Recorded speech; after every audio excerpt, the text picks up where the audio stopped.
I might have picked them 11-6 in our preseason magazine. I can just see a world where they have the same record as last year, and you watch them all year, and you're like, yeah, they're quite a bit better than last year. But you end up with the same record, similar record, because the schedule's tougher and because the division's really good. Hello, and thank you for joining us here on Broncos and Bourbon. I'm your host, Phil Milani. Excited to kick off season 2 of the program. Thanks so much for sticking with us here and following us through the off season. I know that we were quiet there for a little bit. That's sort of like the vibe of the show, is that if there's something important to talk about, we'll talk about it. And now it's finally here, football season, ready to go this Sunday, and excited. I know all of you are probably having your fantasy drafts and just getting going here for the season. So a lot of excitement, and particularly if you're a Broncos fan, I think this is the first time in about 10 years that you're feeling really excited about this team and feels like maybe anything is possible for the Broncos this year. So this episode, we had Parker Gabriel from the Denver Post join us. Felt like he was the right person to kick off this second season just because he knows all the ins and outs of this Broncos team. He's there every single day. You know, any kind of nuance, anything that's going on with Sean Payton, with Bo Nix, with the whole roster from top to bottom, Parker's on top of it. So a really good episode here. A lot of talk about the whole season, what Bo Nix, where is he going to take the next step here? What's his defense going to look like after they got loaded up this offseason? Can they take a step? And then, hey, what's going to be a successful year for this Broncos team? Because, you know, there is some pressure on this team. And, you know, with that comes, you know, with the expectations and all that, you know, are they going to be able to take that step this year? And what does that look like? We get into all of that here with Parker coming up. So season 2 of Broncos and Bourbon is here. Thank you so much for joining. If you like this, please like and subscribe to the channel here. And we'll be bringing you all kinds of good stuff all season long. But with this, here is my conversation with Parker Gabriel from the Denver Post. Parker, thanks so much for taking some time to hop on Broncos and Bourbon here. How you been, man? I'm doing great. How you doing, Phil? Good. Excited that football is back here. I know that training camp, preseason, it's such a grind, and all you're trying to do is get to some football that actually matters here. And now we're here. How are you feeling about this Broncos team coming out of the preseason? Yeah, Phil, I'm a little surprised to hear you say that. I mean, why wouldn't you want to watch the number 3s play against Arizona and see a bunch of guys that somewhere down the line are going to be on somebody else's practice squad, and you're going to be like, oh, did that guy? He was in Denver for a camp. That's right. I saw a post from Ben DiNucci. Do you remember him? Oh yeah. He was like the airport beer after getting cut from your 7th team. Is different. Like, trust me, you wouldn't understand. Like that was like probably one of my favorite posts of all time. Yeah, you bet. And that happens a lot. Like, I mean, you know, there's so many guys. It's like one of the great things about camp is like you really. You know, you hear a lot and you think a lot in the offseason about what a team's going to be, who's going to be the contributors, you know, all of that. And like the Broncos are more set in that regard than any time since I've been on the beat, at least probably in many years. But like it's still like I always liked the process of camp to like go through it and see kind of like find some guys that you like, you know, maybe this guy makes a run, you know, oh, I wonder what would happen if there's an injury there, I like this guy. So there's all of that. But yeah, like at some point, like mid-August, it gets to be dog days and you're like, all right, let's fast forward to September and here we are. I mean, you know, it's and this team, I mean, like you're asking, like on paper, it all looks good, right? And I don't think anything from camp would change your opinion that like it's a well-constructed team. It looks like a deep team on paper. It looks like a team that should be better than it was a year ago. Obviously, they're 10-7, made the playoffs, and then you just kind of see from there. It's a tough division and all that. So, yeah, it's go time. It's time to see what it actually looks like. Yeah, exactly. Like all the hype and all the, you know, free agent additions and the draft and everything. And I think that this town's really excited about this Broncos team. Any Broncos fans are. To me, it feels like it all kind of starts and stops with Bo Nix. Yeah, it does. I mean, and I think like the single biggest difference, like there's all sorts of differences year over year, right? Like obviously you maybe think a little bit different about Zach Allen than you did a year ago. The free agent additions were really targeted to specific spots where they wanted to reinforce it. But the biggest single difference, like between how you think about the Broncos right now compared to maybe how you thought about them a year ago going into this week, is Bo Nix. Like you saw him generate 34 touchdowns over the course of an NFL season. You saw him start slow, kind of, not unexpected from a rookie, and then really take off as the year went along. You saw that athleticism that I think you sort of, to some degree, I think, you knew he was a pretty good athlete coming out of college, but the running ability, I think, took a lot of people by surprise, including, Sean Payton and the Broncos, just in terms of what you could do with him in the running game, and how adept he was in the pocket and then outside the pocket. Like, you saw him sort of weather the storm, and also like win over the locker room. And so, Zach Guarantee is going to get off to a flaming start this year. No, I mean, there's a lot of defenses know more about him. It's a tougher schedule this year and all of that. But yeah, I mean, it's the first time, and I don't even I'm not saying he's not a franchise quarterback, not at all, but like, there are a lot of steps between here and saying, man, he's truly elite. But even just saying he's a promising young player, he played really well in stretches last year, and he looks like he has the tools necessary to be a guy that maybe plays for a decade, like that all or more, like that's all a lot better than it's been here in a long time. And that alone obviously is exciting for Broncos fans. Totally. The feeling is like it's similar, but not the same to when Drew Lock was here, because the end of his rookie year, he started like a handful of games, played really well in those games. Yeah. And then, it was a COVID off season, but then heading into that next year, you felt like, okay, maybe you had a guy. This feels different though with Bo, just because he did it his whole rookie year. I'm curious though, being around him every single day, day in and day out, what's different about him this year than say a year ago? Yes. I mean, I think a lot of it is, I think I wrote this at some point during camp, like when you watch him, if you watch him in camp this year compared to last year, like you're not going to watch him and be like, wow, his arm's a lot stronger, or wow, he's a lot faster, or, boy, his ball placement is so much better than it was a year ago. Like all that stuff was fine to good last year, and it's fine to good this year. Maybe it's a little bit better, but like the real thing is just how it feels, how the whole thing feels. It's like guys that end up being true franchise cornerstone quarterbacks, like in some ways they're a vessel, for everybody else, but in some ways the entire thing revolves around them. Like the whole day, the whole atmosphere, everything that you feel at a practice, like it all at some level, like is about that player. And Bo's not like, he doesn't try to bring that on himself, but it sort of just happens. And that's like, to me, it was a feel thing this year at camp. Like he felt like he was in command. It felt like the tempo was better. Certainly like Sean Payton and the offensive coaching staff, like they said the tempo was better. And so like, I think the biggest difference for Bo, and I had an interesting conversation with Davis Webb about this a couple weeks ago, actually, the quarterback's coach, is consistency. Like the number one thing from year one to year two, take out everything around the quarterback, like in a vacuum, the biggest thing that quarterbacks that go like this do better in year two is they're more consistent. They get to the right thing better. They get in and out of the huddle faster. They're more efficient in sort of everything they do. And I think you see the signs of that with Bo. Like the next 18, 19 weeks will bear that out one way or another. But I thought, still ups and downs, whatever, but I thought you got that sense from Bo Nix that he was more consistent process-wise over the course of camp. And I think there's just like a different feel around him too. Like the way he talks to the media and everything, he feels like he's got a lot more confidence and just sort of like, he's like, yeah, I'm the guy now. This is my team. Like there's just a different feel around him. But like you mentioned, that's sophomore season. It is hard. I mean, that's sophomore slump. That's a saying because it's real.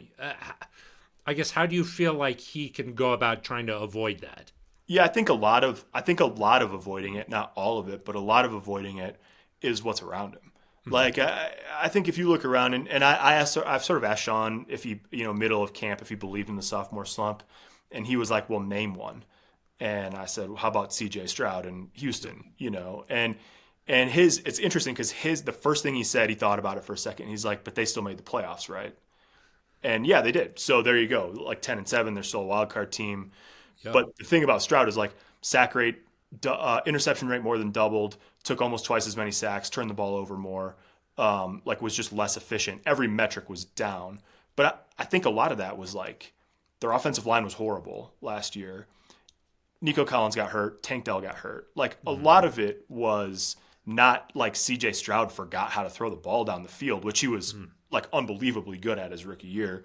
It was more that some of it's injury luck. Some of it's like, if you're not good in the trenches, your quarterback play is going to suffer, just point blank period. So like, to me, the continuity that the Broncos have and then what they added around Bo Nix offensively is largely what will keep the regression from happening. And then how much he grows is, to me, sort of it's a function of a lot of things, but primarily I think it's a function of the partnership between he and Sean Payton, which like Sean Payton's been really bullish about from the start. And certainly like, you know, you watch it for a year and you go, yeah, I mean, this makes a lot of sense. Like that they're wired similarly. They think similarly. Bo Nix can do a lot of the things Sean wants from his quarterback. And Sean like sort of moved toward Bo Nix a little bit over the course of last year too, in terms of what he did well. So that all is a good recipe. Again, like it doesn't guarantee just like overwhelming immediate success, but it's all a pretty good recipe, I think, for the arrow to keep pointing up for Bo Nix. Totally. And you look at like the other quarterbacks that Bo was drafted with, they're all like in these weird situations, new head coaches, you know, other than Jaden Daniels. So like the fact that there is this continuity already gives Bo such a huge leg up on typical quarterbacks heading into their sophomore year. I'm curious though, Parker, I know Sean was asked about this week. Do you think that this offense is going to look different then in year two? Like you talk about getting in and out of the huddle, the pace at practice. Do you think that that means that there's going to be more on Bo's plate come game day? Yeah, it's interesting. Like, actually, I was listening to Drew Brees on a podcast almost as popular as yours this week, talking about how it's not really like, it really is sort of, and this is one of the things that Sean will not tell us, is like exactly how much is on Bo Nix's plate. Like, is he handling all of the line calls? Is he handling some of them? Is he always able to check to the second play if you've got two? Like some of these things you would imagine he'll do more of in year two than year one. But whether it's, you know, he talks about, when Sean Payton talks about Drew Brees, he talks about driving the car and doing 50 different things in 5 seconds without taking his eyes off the road. Is that Bo Nix in year two? I don't know. Probably more toward that, all the way there. You know, if Luke Wattenberg's making some of the line calls, like, I think that's fine. You know, it's not like a knock on Bo Nix. And so, like, to me, like, there is, I'm sure it's not a finished product. In fact, Davis Webb told me he thought the real jump, the player jump for quarterbacks, comes more around year three, and that year two is really more just like, you got your feet on the ground, you know what you're doing, and so you do more efficiently, do everything more efficiently. And so, like, I don't know, that might be true for Bo. It might not be. He might be ahead of that curve. But, like, I think, you know, I think there'll be more on his plate, but whether it's like peak Drew Brees, every single thing is under the quarterback's control, I'm not quite sure we're there yet. Yeah, that would be a lot. You know, that would be a lot. Yeah. Drew was like, I mean, that some of that stuff was like, you know, hear him talk about it, and it's like you know, Sean could have gone out to dinner and come back after a glass of wine, and they probably would have scored 38. You know, still humming. Yeah, exactly. And Sean's playbook is like legendarily like complicated, and like the play calls are like take forever to spit out. So just adding just a little bit more and taking these baby steps, I think is a good step. And that's one thing. Like, just briefly, like Bo last year, you know, Mike McGlinchey told me at one point last year that if Bo he would like, he'd fumble the, just literally hearing it in his ear and then spitting it out, and then he'd be mad about that. Like, that's a simple thing. It doesn't show up on game day necessarily, but that's just like, I can't imagine he's doing that much now. Like, that's just, there's a mastery that happens over time, but where he's at now compared to where he was like 9 or 10 months ago or a year ago is probably dramatically different. Yeah. That was like something we all talked about a lot when Russell Wilson was with Sean, you know, and the wristband and all that. You know, it just get out of the huddle with 8 seconds instead of 15. I mean, just exactly. Like, it's a snowball, right? Like the quicker you're out of the huddle, the better you do that. The quicker you're out of the huddle, the more time you have to decipher the defense. You know, the better you are, the more, you know, it just sort of like, it just builds and builds, but it can also go the other way. Yeah. Like it doesn't sound like a huge deal, but just basic operation gives you, sort of an advantage if you're Right. just able to just kind of execute how you're supposed to. The other thing that everybody's talking about with Bo, you mentioned it, the athleticism. I heard Drew Brees talking about that too. Just how fast he is. Do you think? And Sean was asked about this again, but do you think that we'll see Bo use his legs a little bit more this year? Yeah, I think it's just like a lot of the way Sean answered that question yesterday was largely about like designed versus non-designed, and the thing about just the bootleg and the regular passing game is that's where he's sort of at his most dangerous because he's tough to sack, he's strong, he keeps his balance, but then once he's out of the pocket, he can destroy an angle on somebody or he can, keep his eyes up and throw the ball down the field. So that stuff I don't think you'll see change at all. Like I wonder a little bit, and it took him a little while to really get into this more last year, but at some level, the design quarterback run stuff, like there is some risk there, but I don't think on 3rd and 1, if you've set up a zone read, I don't think if you're Sean Payton on 3rd and 1, in week 6 or whatever against the Chiefs in November, you're going to say, I don't want to run this one because I don't want Bo Nix to take a hit. Like he's going to be part of the run game. And he's a guy that defenses have to account for him, whether it's in designed, run game stuff, quarterback run, or if it's just once he breaks the pocket. And so, you have to trust him to be smart in those situations, not to take hits that he doesn't need to take. But I think I just think it's something he does really well. And I would imagine that it'll be a long time before they start saying like, okay, man, like time for you to stop getting hit. Yeah. Like it feels like if you can add that dimension to the offense, let's do it, Right. Yeah, 100%. Especially in today's NFL, like if it seems like these are really elite offenses, you got to be able to incorporate some of that dynamic. Yeah, he's a guy that you have to account for, which like it helps. You're +1 in every matchup if they have to account for the quarterback, regardless of whether he ends up with the ball in his hands or not. If you have to account for him and you hand it to R.J. Harvey between the tackles, like you are still occupying a defender that has to worry about number 10, and that's just like. That's what makes it so effective, and that's why you see, so many more athletic quarterbacks, I think, playing the way they are around the league. Yeah. So on the offensive side, they add Evan Ingram. They add the 2 new running backs, J.K. Dobbins too.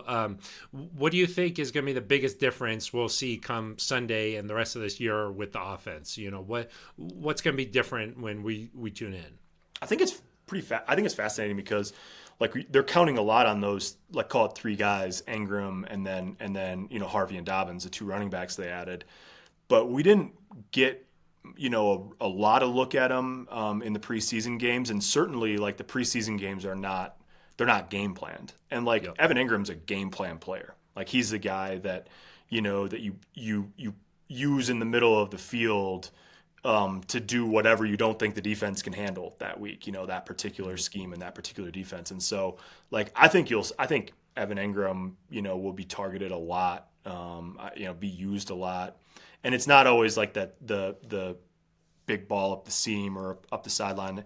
It's a lot of like, you throw the ball over the middle. And if it's nothing against Adam Trautman, he's a useful player, but like if Adam Trautman got 5 yards, maybe you're getting 9, if it was 10 yards, maybe you're getting 18. And so that's kind of you're just adding some explosion to your underneath and intermediate passing game, which happens to be something that Bo Nix is very adept at. And so like for him, I just think, this is a guy it's a position and a player type that Sean Payton not only knows exactly how to use, but that he's used to having at his disposal that he really hasn't so far in Denver. And honestly, like similar with the running backs, that he wants to throw him the ball a lot. He wants R.J. Harvey to have 50, 60 catches, similar with Dobbins. And he's had backfields that have had production like that in the past. So it's just like in some ways, obviously it's tailored to Bo Nix, but like I think this will be the most Sean Payton looking offense that he's had here so far because he's got more of the pieces that he's accustomed to featuring in his offenses at his disposal this year.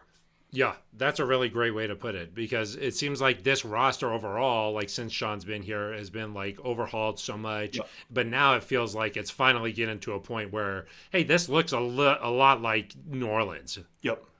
Yeah. Yeah, go So, figure, right? I mean, I think 18 players and coaches or something like that. yeah.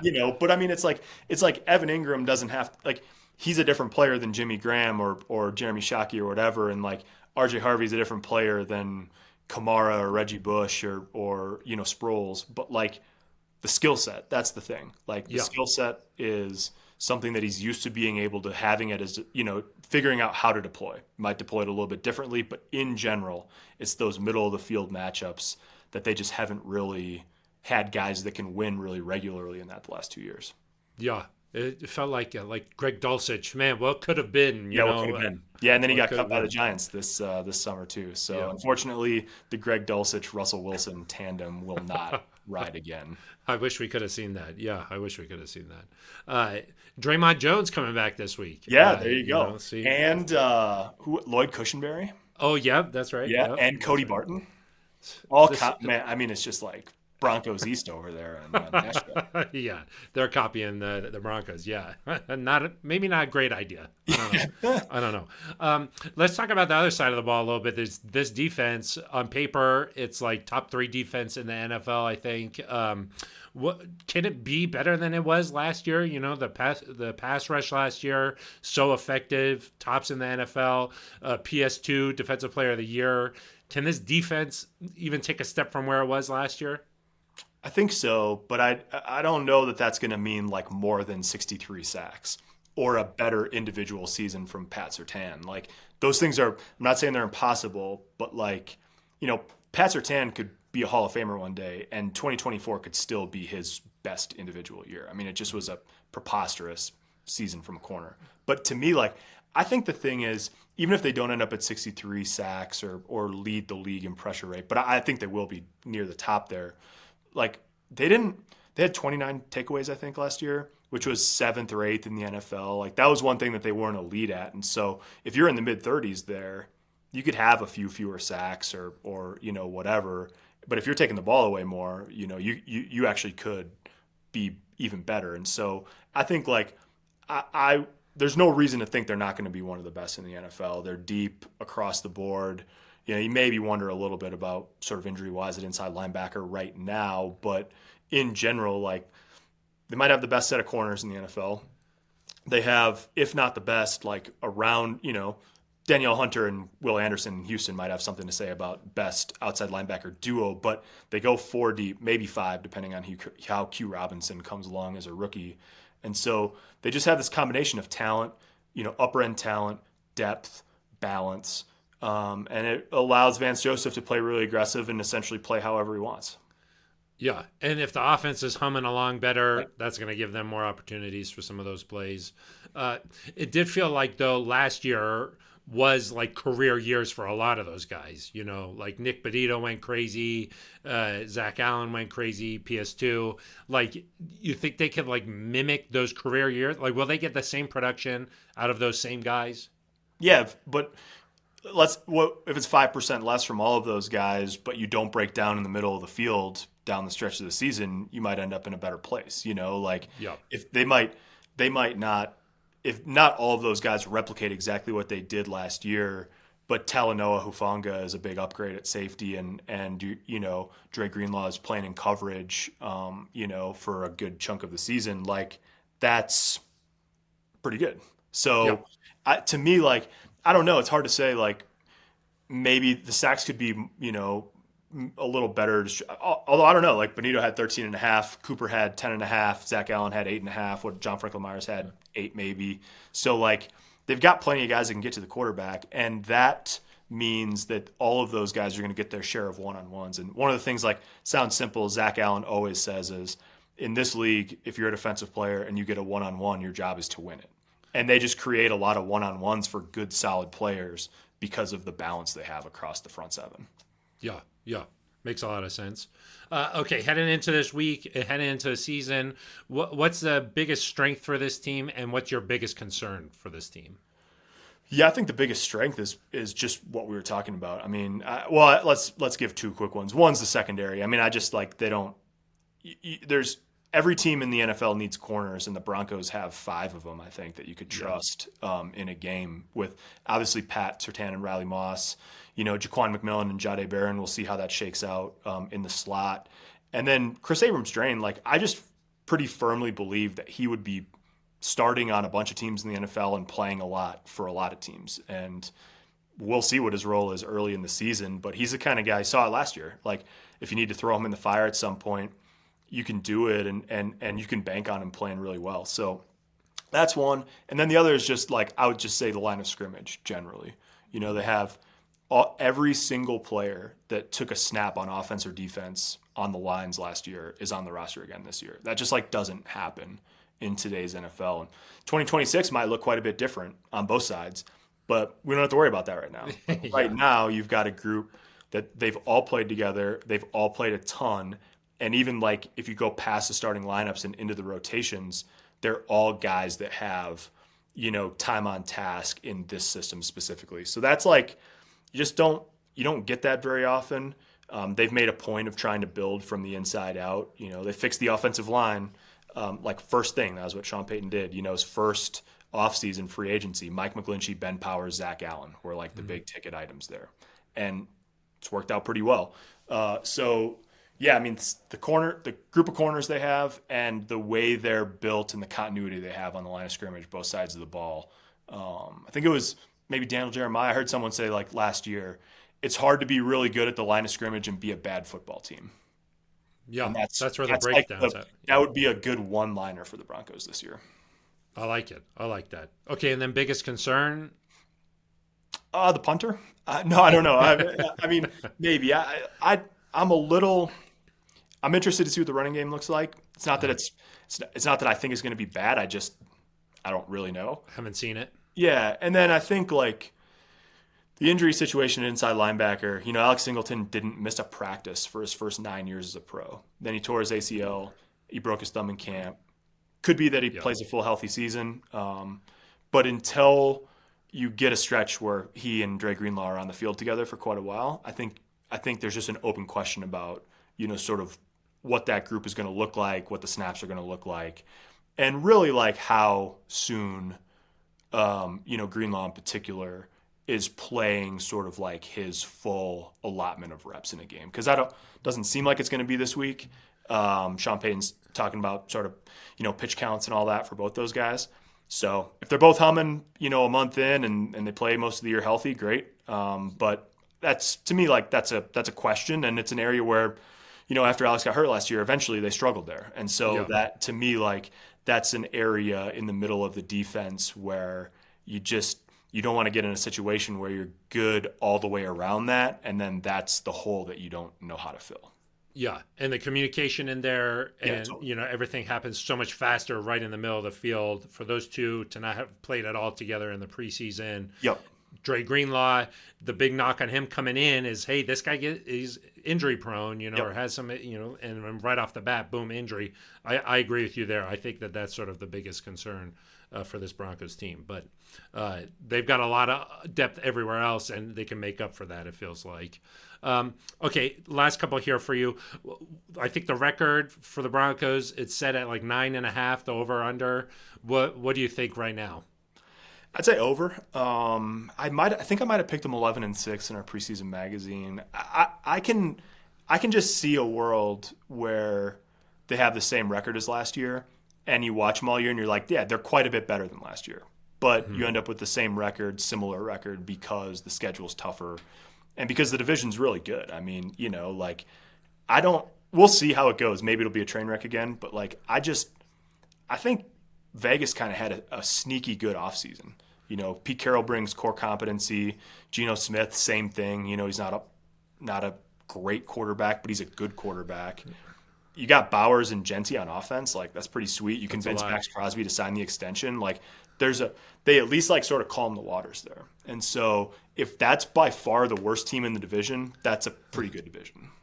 Yeah, I think I saw something. Pete Carroll said, like, I don't know what else to do except win 10 games. Like, that's just that's Yeah, just kind of what I do. When Sean last year said, they're 6 wins and all that stuff, and he told one of the national outlets, or maybe it was Jeff Duncan in New Orleans, actually said the next time I win 6 games will be the first time. I mean, the same Yeah. goes for Pete Carroll. Like Yeah. that's legitimately, and so that that's just there's 4 potential Hall of Fame coaches in the division, and that makes 6 division games really tough. Yeah. Yeah. And there's some like cool little rivalries in there, Pete Carroll and Harbaugh and, Sean is fiery. Like there's some cool like dynamics there with among the coaches. Yeah, and then Andy Reid's just like the oldest of the bunch, and also actually no, he's not older than Pete, but Pete, like yeah. he's got the Super Bowls and has like won the division 9 straight times, and then like here's 3 other dudes who don't really know anything other than winning, who are Yeah. like, no, wait a second, we're going to win the division. Yeah. Yeah. It's going to be interesting. Why do you think so many people feel like this is the fall of the Chiefs? Like everybody's so ready to say that their reign is over and like, hey, the Broncos are ready. Like for the first time in a really long time, it feels like a lot of people are saying, hey, I think the Broncos might win this division. Yeah, I think that, I mean, some of it's just because we get tired of dynasties. Like people said the same thing about the Golden State Warriors for a long time. Like, they're getting old, they'll be done, whatever. I mean, Mahomes is 28 or 29, so like he could play 14, 15 more years if he wanted to. Yeah. I mean, he might not, he probably isn't even halfway done yet. So It's crazy. like, I don't know. And I think watching him last year, when you watched him last year, you kept saying like, they're not that good. They're not that good. And then suddenly they were 15-1. Yeah. And so it just is like you're always rushing to say what's the next thing, who's the next one. But to me, it's like I don't know how anyone in good faith could pick anybody other than Kansas City to win the division until you actually see it with your own eyes. Of like Andy Reid and Patrick Mahomes are still there, okay, I'll pick them until somebody actually does it. Yeah, totally, totally. It's like the Tom Brady thing. Like everybody is just waiting for him to fall off, but it just never happens. Yeah, then he went to another team when he was in his 40s and like won a Super Bowl there too. So. Yeah. Yeah, exactly. Okay, and then the last one on the team here, maybe the same record, but maybe a better team. What do you think is success for this team this year? Well, I think they'll be mad if they don't win the division. Okay. And we were just talking about the challenge that is. But I think you got to win in the playoffs. And that's not. If you don't win the division, then you're going on the road for a wild card game. And I don't have a crystal ball, but if you said that it was against one of Mahomes, Josh Allen, Lamar Jackson, Joe Burrow, like it wouldn't be a surprise. So like to get to a Super Bowl, you got to probably go through 2 of those guys. It's just like the reality of it. And if you're lucky, you get Herbert or CJ Stroud. So like that's tough sledding. But to me, like if this team isn't playing in the divisional weekend, they would say privately like it's past that. Like they're talking openly about being a Super Bowl contender.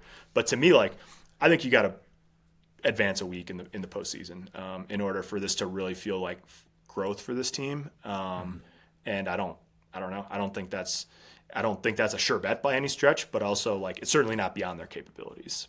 Yeah. Why do you think it is that they've been pretty open about like how excited they are about this season? Like normally you're trying to just like squash all that stuff in the off season. It feels like different case this year. Yeah. Well, it's largely driven by Sean Payton. I mean, he's been at the forefront of being bullish about this team, and I think it's Sean. One of his favorite sayings is like confidence is born of demonstrated ability. That's like you can't have confidence until you do it. But I mean, as it pertains to the postseason or winning a Super Bowl, like how are you supposed to do it? It's a classic, like everyone's applied for a job where it's like you have to have this level of experience, and you're like, I don't have that, but I know I can do the job. So what are you supposed to do? Like, how you ever get a job that requires experience if you can't get experience without having the job? Same thing. I mean, like in a way, it's the same thing with winning a Super Bowl. So like, I think he knows they're talented. I think he likes the maturity generally, and he thinks he has a quarterback, and he knows he has a really good defense. So like, all of that put together is like, he's sort of decided, I think, that he's going to be the guy with the bullhorn, and then he can look at the team and say, all right, guys, I believe in you. I've put the chips down. Now it's on us all to go do it and back it up. And I think that was an effective way of leading the team last year when he wanted none of the modest expectations. And I think that that's sort of just it's been amped up a notch, but I think he's sort of taking a similar approach this year that he took last year. Yeah, yeah. And it worked out for them last year. He Yep. brought Bo Nix along well, and so he knows how to press the right buttons. It feels like Yeah. so sort of trust him there. Okay, all right, Parker. We end these things on something called Phil's Five. Okay, it's five sort of like quick questions here. What is your favorite away stadium in the NFL? Oh, that is a good question. Well, for beat writers, food is always a key consideration, and Of course. so we're just in San Francisco or Santa Clara for a preseason game. Levi Stadium, not in the best location, a little bit weird looking. Food's great, so get a big check there. I would say though, in general, I've really been to Baltimore twice. Enjoy it there. M&T Bank Stadium. That place is loud, and it's a cool venue, cool city. So those are a couple. We could talk about this all afternoon, but Yeah. I'll say Baltimore and SoFi gets thrown in the mix too because of course it's a palace. Yeah, I like I like what the Ravens play because like it sort of like feels it feels online with their like vibe, Yeah, yeah, like like it's kind of like a castle or like dungeony kind of, yeah. you know what I mean? And like I like the way they run out, and it kind of feels like their practice facility too. So like it all kind of works. It's a also vibe. hilarious because the first time I went there, I was like walking around Baltimore and I was like thinking about The Wire, which of course is like one of the great shows of all time. And I was like, I can't think about everything about the city in reference to The Wire. And then their intro video starts and it's literally like Omar walking down the alley. And I was like, all right, Yeah. actually licensed Yes. to apply The Wire to everything in this place. Everything Baltimore. Yeah, Yeah. it just fits. Yeah. Okay. What is the most fun part about your job? Well, training camp's one of them because you get to watch football every day. I mean, I think like the thing I always think about this, Phil, like the thing that I just like can never get over with this job is that like if you think football is cool, you watch a game like if I have a question about something that happens, I can literally like the next week, like I can go to Zach Allen and ask him about it. Just Yeah. like I just get to go talk to him. If there's something that you don't understand, like why Sean Payton did something, or why you play this coverage, or what they like about Devon Vele, or like literally anything, like anything you can think of, like you can actually just go talk to the people that make the decisions, that play in the game, and that's really cool. And I always think like one of the things I've found, and it's not universal, obviously, but like I've sort of found that if I think something's interesting, there are probably fans and readers out there that will think it's interesting too. And so I like, and I think that there's still a role for the sort of conduit between, you can see stuff on Bo Nix's Instagram and players have a lot more ways of like communicating with the public than they used to have. But I still think that there's a place for interpreting and analyzing what happens and being able to talk to the people actually involved about what's happening and then convey that to people that like the game. And that's just like, I mean, that's really cool to be able to get to do that on a weekly basis. Most definitely. I mean, you're watching a game at home and you're like, "What? What was that?" And I get to go in the locker, and then like not only I get to, but then I feel a responsibility to go in the locker room after the game and ask that same question to them, so that you can so that maybe that there is an understanding, or Yeah. maybe it's explaining that I mean, there wasn't really a good thought process behind this, but it worked or it didn't. Yeah, you're the bridge for fans Yeah. to the team. So Yeah. yeah, that's cool. Yeah. So when the next one is what was a moment, or did you have a moment where you're like, yeah, this is what I want to do for a living? Oh, that's a good question. I mean, not quite so succinctly, probably. I remember like when I was in college, I worked for the student newspaper, and I the first actual beat I had was Wisconsin hockey when I was a sophomore. And they had a bunch of future NHL players, and they played for a national championship that year. And I remember like we drove from Madison up to Duluth, Minnesota, to cover a series up there. And I remember thinking like, this is so cool. Like I wasn't getting paid as a student newspaper, but it was Yeah. like, this is so cool. Like they're sending me on the road to go like watch hockey and write about it. Like what could be better than that? So once I started writing for the student paper, I just was basically like, I mean, like what could you rather do with your weekend than like get in the car and drive several hours to go work the whole weekend and then drive back in the middle of the night? Yeah, it's a grind, but it's a cool, it's cool. So, okay. And then this maybe kind of leads into this next one. What's your favorite team away from your job? Like, you're covering the Broncos every day, but what's like all right, I'm going to root for this team. Like, this is fun. This is like why I like sports. Best team in baseball, Milwaukee Brewers. Okay. I mean, over the course of time, like, I found that when I covered college football, like the Big Ten for 5 years. And so like, that's sort of like, it's come back now some, but for a while, like I didn't really care if Wisconsin football, hoops, whatever, like won or lost on a given day because it becomes your job and it's just like, you think about it differently. Yeah. So that's sort of like, I mean, I grew up rooting for the Packers obviously, but now my phone blew up when they traded for Micah Parsons the other day and you're like, holy cow, what a trade. But it's work too, I mean, like I don't care what happens in any NFL game, really. Like it's my job to cover it. But I've never covered baseball, and it's my favorite sport. And so the Brewers are the one that's the team that has carried through. And now I'm at the point like I wouldn't want to because of the travel, anyways. And like oh my gosh, baseball and all of that. But like I would never want to cover baseball at this point because I have such an attachment as a fan to just like enjoying the game. Yeah, like you don't know how the sausage is made. You're like kind of just removed enough to be like, I'm just a fan. I don't need to know everything that's going on here. Yep. Like, okay, I love that. Okay, and then the last thing here for you is you mentioned The Wire. What is your favorite way to like kind of de-stress away from sports? Like, what's your favorite show, or like how do you just kind of like zone out at the end of the day? Yeah, we got a 7-month-old now, so we don't do a lot of zoning out. Sleep, I guess, is the answer now. But like honestly, a lot of it is baseball. Like I watch a lot of baseball.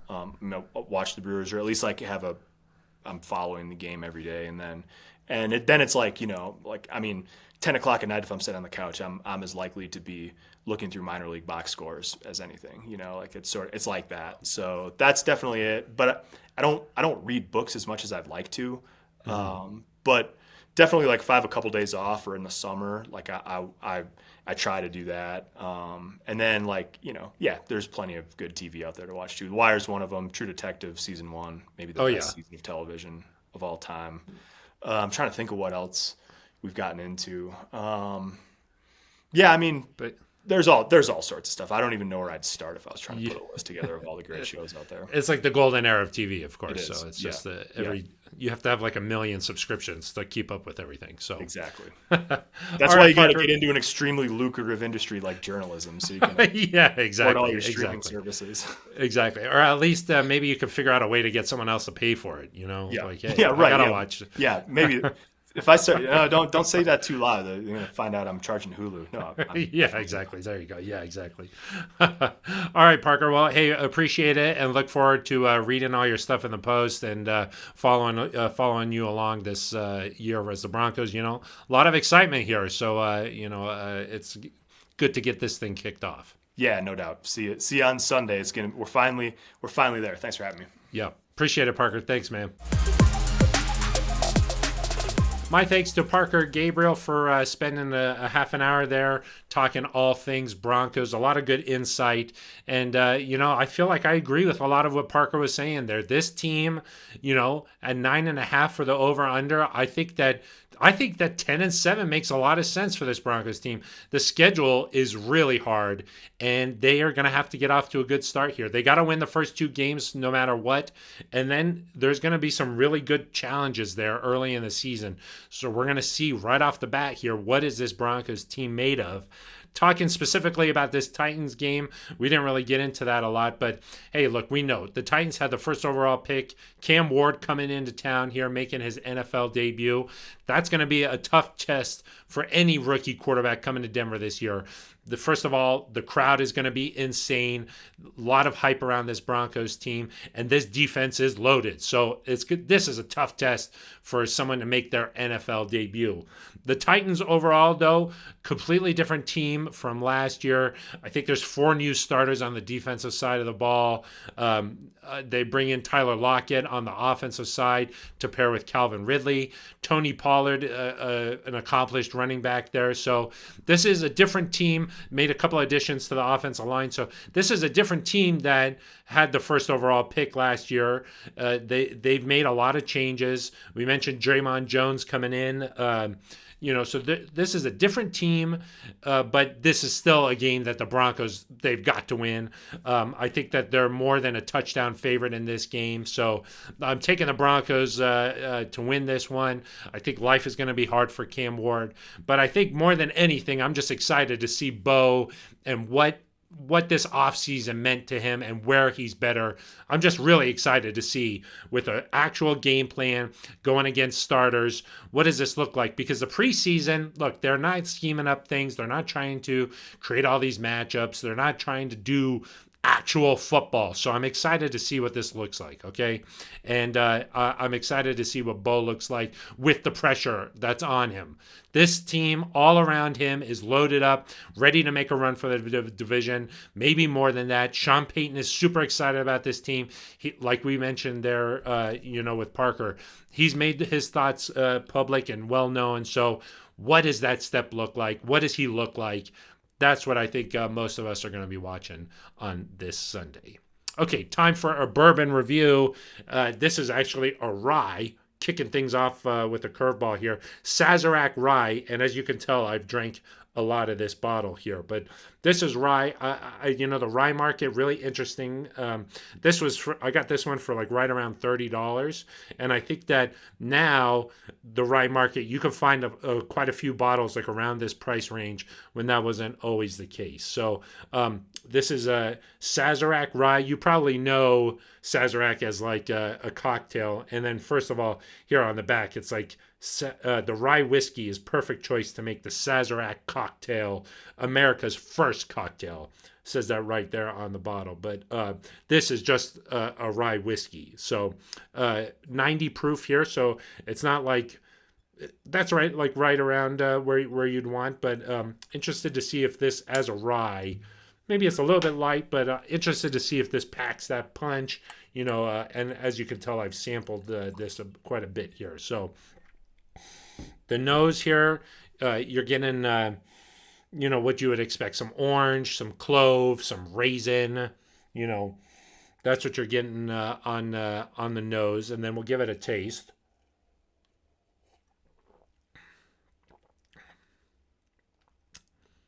It's nice. Fruit forward, you're getting the apricot, the orange, some vanilla. Maybe like a slight licorice. Anise, kind of just a touch, but not.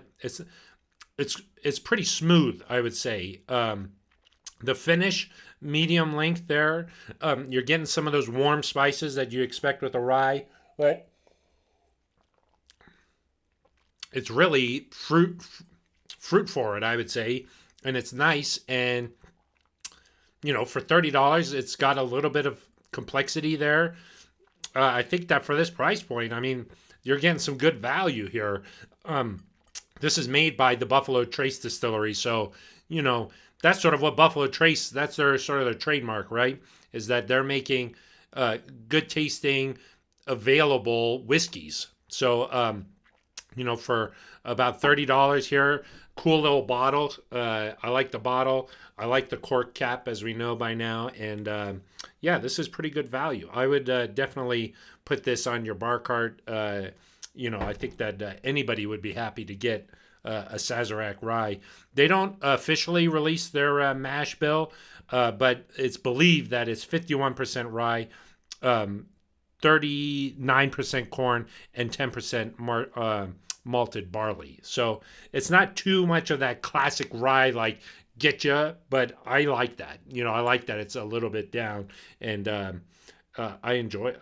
I enjoyed this one, as you can tell. Like, I went through this thinking I'd use it for the episode, but we went through this pretty quickly here at the house. So, and I believe that it's supposed to be aged. It's not listed anywhere here on the bottle, but I believe it's at least 4 years as a rye whiskey here. So that is Sazerac Rye.